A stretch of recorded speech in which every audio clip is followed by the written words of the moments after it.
નમસ્કાર દર્શક મિત્રો, આપ જોઈ રહ્યા છો નિર્માણ ન્યૂઝ અને નિર્માણ ન્યૂઝના ખાસ કાર્યક્રમ 0R માં આપની સાથે હું છું ધર્મી। આજે વાત કરવી છે ભારતીય અર્થતંત્ર ઉપર। જે પ્રકારે અત્યારે ઇન્ડિયન ઇકોનોમીને અસર થઈ રહી છે, અનેક પ્રકારની સતત અપડેટ્સ દરરોજ આવતી રહેતી હોય છે।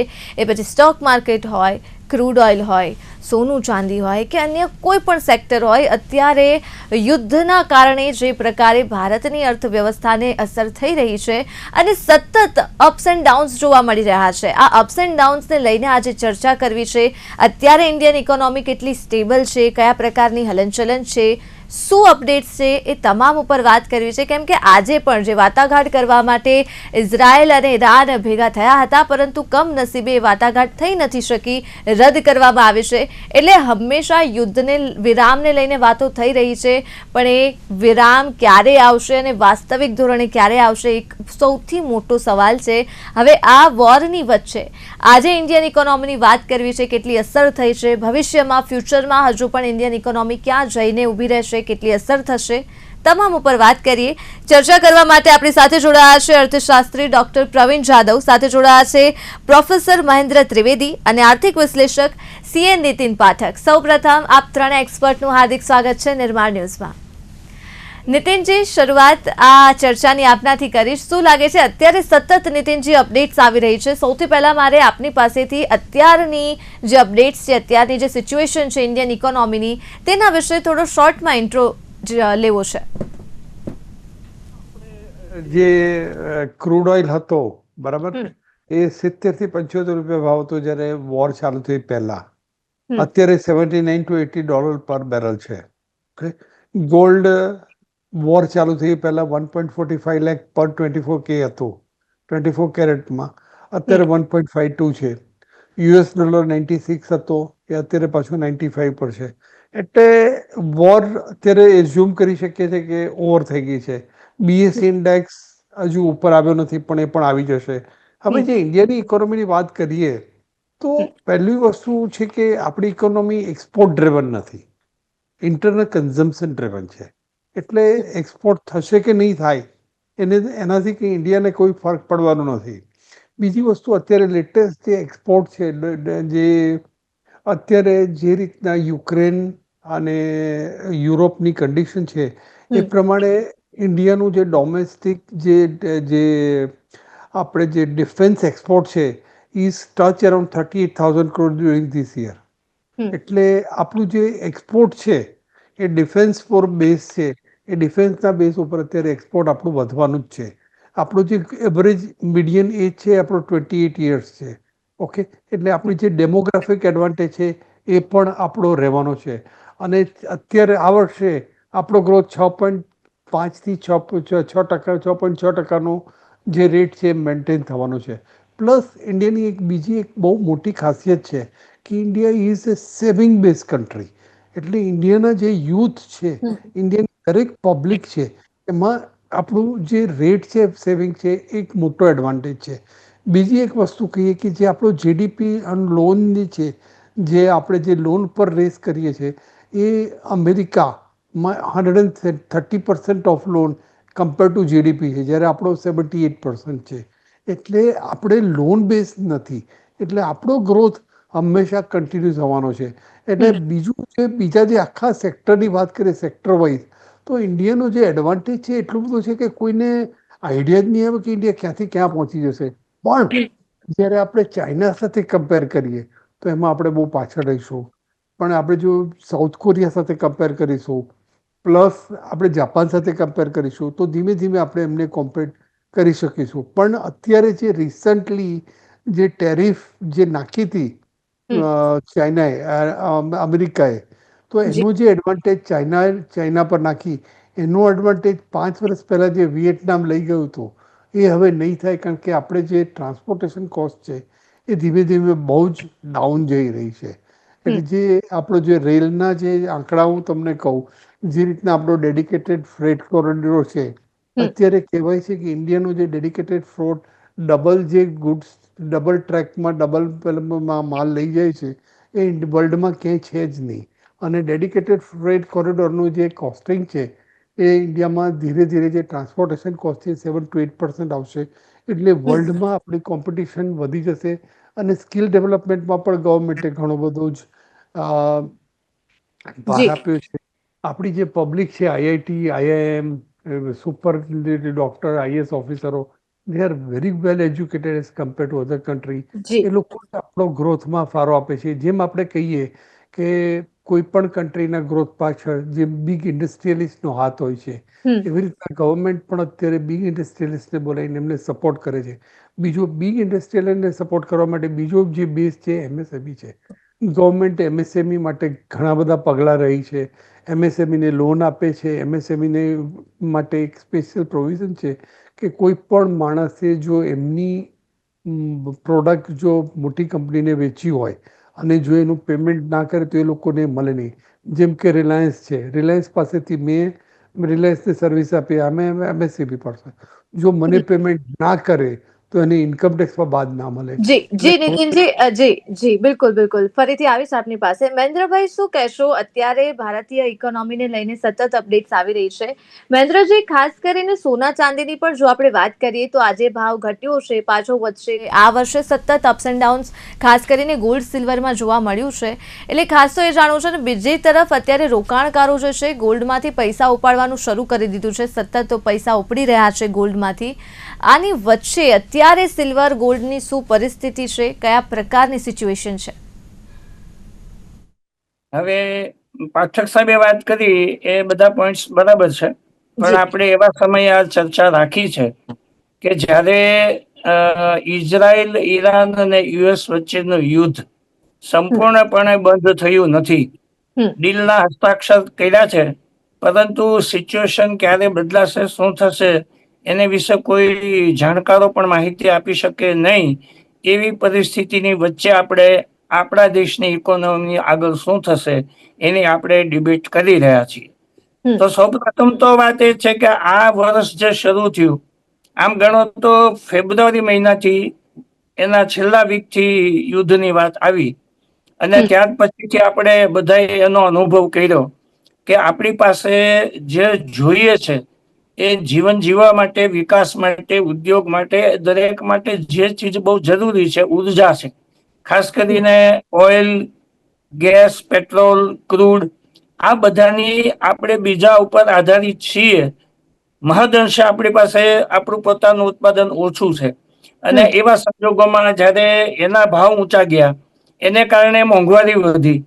તમે જોયું કે દૂધ, શાકભાજી, દવા, જીવન જરૂરી વસ્તુ, ટ્રાન્સપોર્ટેશન, આ બધામાં વધારો થયો અને એને કારણે લોકોને મોંઘવારીનો અનુભવ થઈ રહ્યો છે. પણ એની અંદર ગવર્મેન્ટ કે જે તે ડિપાર્ટમેન્ટ કે શાસનકર્તાની કોઈ ભૂલ નથી અને એ પણ પબ્લિક જાણે છે.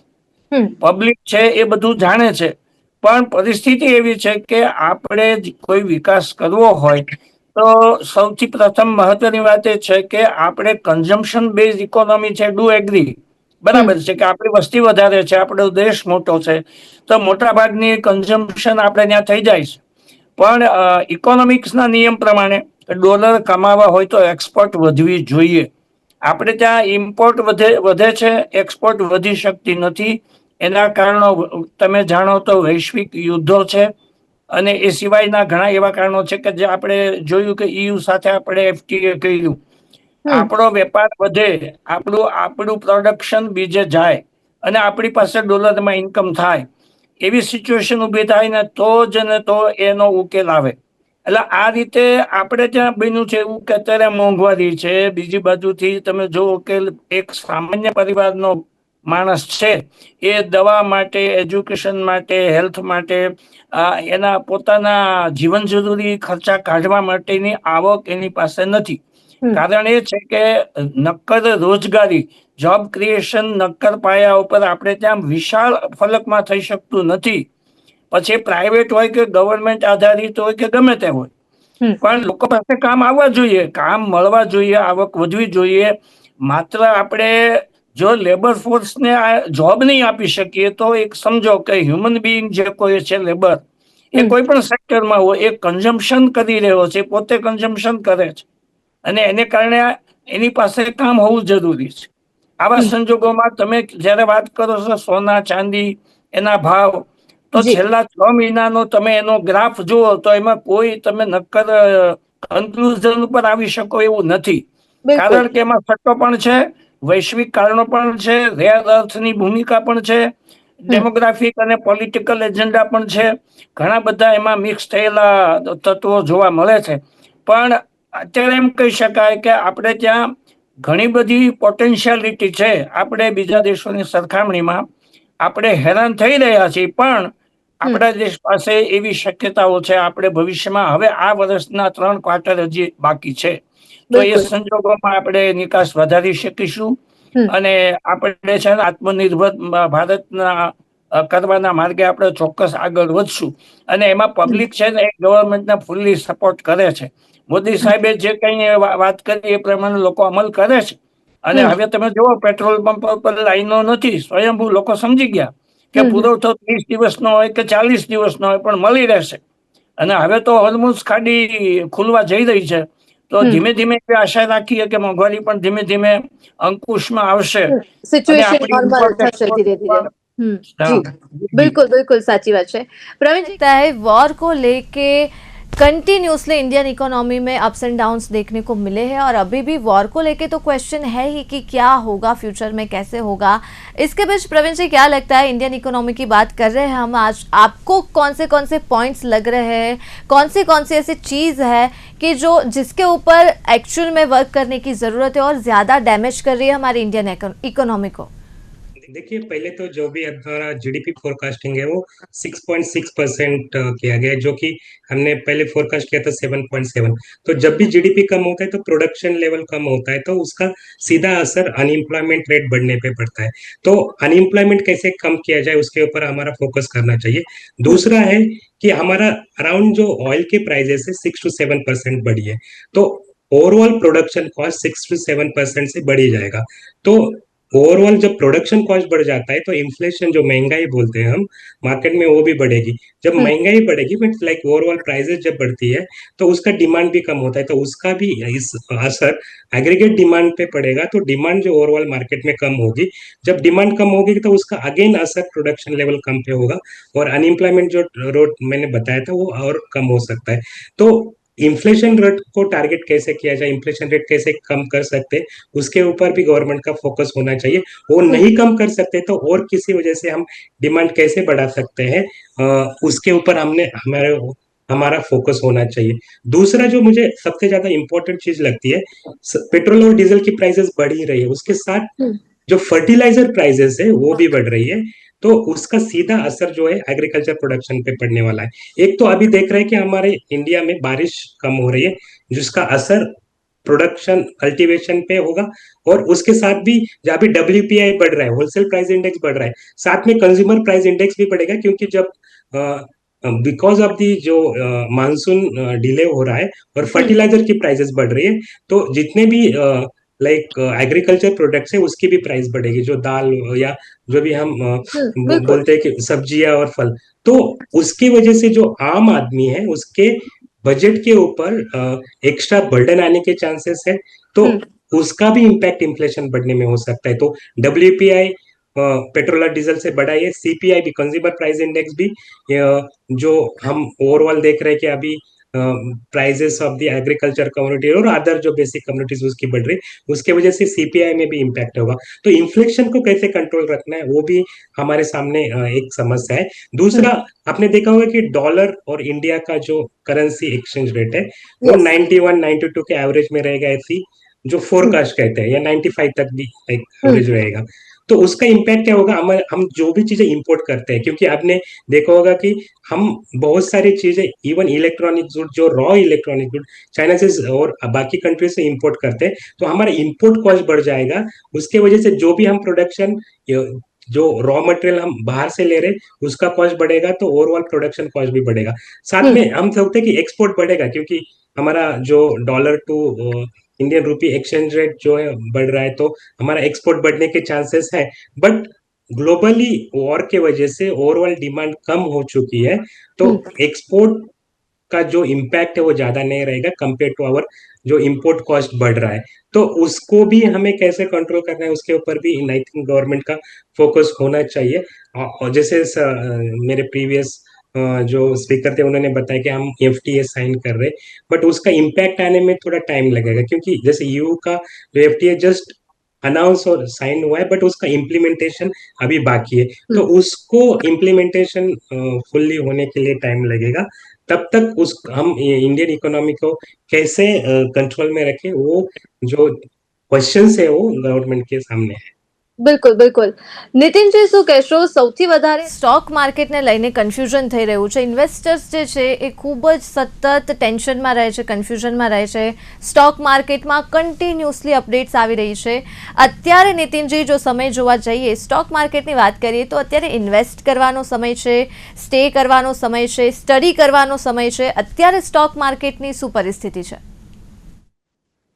એટલે આપણો જે સ્ટોક એક્સચેન્જનો જે રેટ છે, બરાબર, અત્યારે બીએસસી ઇન્ડેક્સ છે એ એક્ઝેક્ટ એક વર્ષ કરતા અત્યારે 10% નીચે છે. અને સ્ટોક એક્સચેન્જમાં જે પણ લોકો પૈસા રોકે છે, જો આપણું જે સ્મોલ સેવિંગ સ્કીમ છે, જે મ્યુચ્યુઅલ ફંડમાં જે રોકતા હોય, જે 5 વર્ષના હોરિઝનમાં રોકતા હોય, 10 વર્ષના હોરિઝનમાં રોકતા હોય, તો એના માટે અત્યારે સ્ટોક માર્કેટનો બહુ સારો ટાઈમ છે.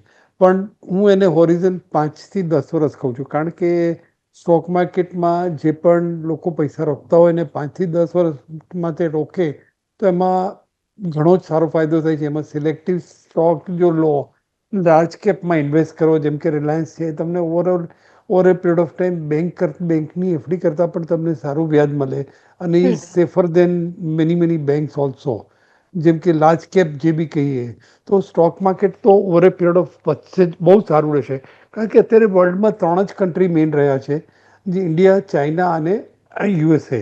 તો ગવર્મેન્ટે જે રીતના આખી આપણું જે 2030માં આપણું જે 3rd લાર્જેસ્ટ ઇકોનોમી થઈ જશે, એટલે કોઈ પણ માણસ શેર માર્કેટમાં રોકતા જરા પણ ગભરાય નહીં. એ લોકો મ્યુચ્યુઅલ ફંડ થ્રુ રોકે, અથવા કોઈ કંપનીના શેર તો લાર્જ કેપથી નીચે નહીં જવાનો. કારણ કે તમને જો શેરમાં ખબર ના પડતી હોય તો લાર્જ કેપ કંપનીના શેર લો, અને નિફ્ટી અને બીએસસી જે ઇન્ડેક્સ છે એ ખરીદાય છે. એમનો અર્થ એવો કે તમે અત્યારે બીએસસી કે નિફ્ટી ખરીદો, તો જે સ્ટોક માર્કેટનો જે ભાવ છે એમાં કોઈ પણ વધારો ઘટાડો થતો નથી. જો બીએસસી પ્રમાણે તમને તરત પૈસા મળે, તો એફડી કરતાં જો નિફ્ટી અને બીએસસી જે મ્યુચ્યુઅલ ફંડ ચાલતા હોય છે એમાં રોકે તો પણ વાંધો નહીં આવે. પણ હવે આપણે ઓવરઓલ જોઈએ તો માર્કેટમાં આપણું ઇન્ડિયાનું બુલિશ ટ્રેન્ડ એટલા માટે છે કે આપણે જે ફ્રેટ કોરિડોરમાં જે પૈસા રોક્યા છે, પોર્ટમાં પૈસા રોક્યા છે, હાઈવેમાં જે ઇન્વેસ્ટમેન્ટ થઈ રહ્યું છે, ડિફેન્સનું જે આપણું જે ટાર્ગેટ છે એક્સપોર્ટ કરવાનું, કારણ કે ડિફેન્સ પર અત્યારે ડિફેન્સના શેર વગર વિચારે ખરીદાય. હેલ્થ કેરના શેર પણ તમે ખરીદી શકો, કારણ કે હેલ્થ કેરમાં ઇન્ડિયામાં જે ફેસિલિટી છે બીજે નહીં મળે. અને અત્યારે જે સર્વિસ સેક્ટરના કોઈ પણ શેર લઈ લો, ઇન્ક્લુડિંગ જે આજે જે એસેન્શિયલનો ભાવ ઘટ્યો છે, એ પણ એવી પણ કંપનીમાં અત્યારે તમે રોકો તો over a period of time તમને બેંકની એફડી કરતાં ઘણું સારું ઇન્ટરેસ્ટ મળશે. એટલે મેં ડિફેન્સ કીધું, સર્વિસ સેક્ટર કીધું, સ્કિલ ડેવલપમેન્ટ જે કંપનીઓ છે જે એમાં ઇન્વેસ્ટ કરે છે એમાં પણ ભાવ રોકાશે. અને બીજું, તમને કોઈ પણ મેન્યુફેક્ચરિંગ સેક્ટર કંપનીમાં તમે રોકશો તો અત્યારે જે મેન્યુફેક્ચરિંગની જે કોસ્ટ છે, આપણી ઇલેક્ટ્રિસિટી જે છે ધીમે ધીમે સરપ્લસમાં આવી જશે. પછી આપણા જે સ્કિલ ડેવલપમેન્ટનો જે પ્રોગ્રામ ચાલે છે, તો આપણી પાસે મેન પાવર મળી રહેશે. ગવર્મેન્ટ માર્કેટમાં જેમ કે મોદી સાહેબને અત્યારે જે આપણી માર્કેટમાં, એટલે વર્લ્ડ લેવલે જે આપણી જે ઇમ્પ્રેશન છે એટલી સારી છે કે લોકો આપણે ત્યાં લો એન્ડ ઓર્ડર ને બધી જ રીતના ઇંગ્લિશ સ્પીકિંગ પબ્લિક છે આપણી માર્કેટમાં જે ઇમેજ છે, એટલે એક્સપોર્ટ પણ ઘણા લેવલે ઉપર જશે. એટલે અને બીજું તો આપણે ત્યાં જે આઈટી, જીએસટી અને જે લો એન્ડ ઓર્ડર છે એ એટલો સરસ છે કે લોકો વગર વિચારે પણ ઇન્ડિયામાં પૈસા રોકવા તૈયાર થઈ જશે. કે જે પહેલાં યુએસએ અને ચાઇનામાં રોકતા હતા એની જગ્યાએ હવે ઇન્ડિયામાં રોકતા થઈ જશે. એટલે કોઈ પણ માણસ જો લોંગ ટર્મ જો શેર માર્કેટમાં રોકવાનું હોય, ગોલ્ડમાં અત્યારે પૈસા રોકવો હિતાવહ નથી, કારણ કે ગોલ્ડમાં ડોલર અને આને લીધે અત્યારે જે ભાવ ઉચકાયો હતો એ અત્યારે જેવું યુદ્ધ બંધ થઈ જશે એટલે ગોલ્ડ બીકમ એ વેરી રિસ્કી ઇન્વેસ્ટમેન્ટ. પણ ચાંદી ને એ બધા મેટલમાં મને બહુ ખબર નથી પડતી, પણ મને એટલી ખબર પડે છે કે over a period of time stock market આપણું ઉપર જ રહેશે અને વિકસિત ભારત 2030માં થઈ જશે. એનર્જી ટ્રાન્ઝિશન બી બહુ જ મોટા પાયે થઈ રહ્યું છે અને યુથ માટેથી અત્યારે તમે મેટ્રો જુઓ, રેલ જુઓ ને એની જે સગવડો છે આગલા 5 વર્ષમાં ગવર્મેન્ટ એટલા બધા પૈસા ઇન્વેસ્ટમેન્ટ કર્યું છે ઇન્ફ્રાસ્ટ્રક્ચર પાછળ, સ્માર્ટ સિટી પાછળ, કે ઇન્ડિયાનું આમાં ગ્રોથ મને એટલો બધો શાંતિથી ને ઇઝીલી દેખાય છે કે તમે અત્યારે અમદાવાદમાં કોઈ પણ જગ્યાએ જાઓ તો ત્યાં નવા મકાનો બનતા જ હોય છે. નવા મકાનો એટલા માટે નથી બનતા કે જે માણસ બનાવે છે એને ખબર છે કે કોક ને કોક લેવાવાળો મળી રહેશે, એટલા માટે તમે જોજો. અને ગુજરાતની વાત કરીએ તો ધોલેરા, અહીંથી અમદાવાદથી ધોલેરા માટેનો જે એ લોકોએ જે રેલ પ્રોજેક્ટ છે 2030માં પૂરો કરશે. ધોલેરાથી ભાવનગરનો જે પ્રોજેક્ટ છે રેલનો એ પૂરો કરશે. અને જે રીતના ત્યાં કલ્પ ધોલેરાની આજુબાજુમાં જે એરિયા છે એ આખું એ થઈ જશે. આ ખાલી મેં ગુજરાતની વાત કરી. ગિફ્ટ સિટીમાં તમે જુઓ તો એનું ડેવલપમેન્ટ જુદું છે. આપણે ખાલી ગુજરાતની વાત નથી કરી, પણ દરેક સિટીમાં, દરેક કન્ટ્રીમાં, આપણા દરેક સ્ટેટમાં આ છે.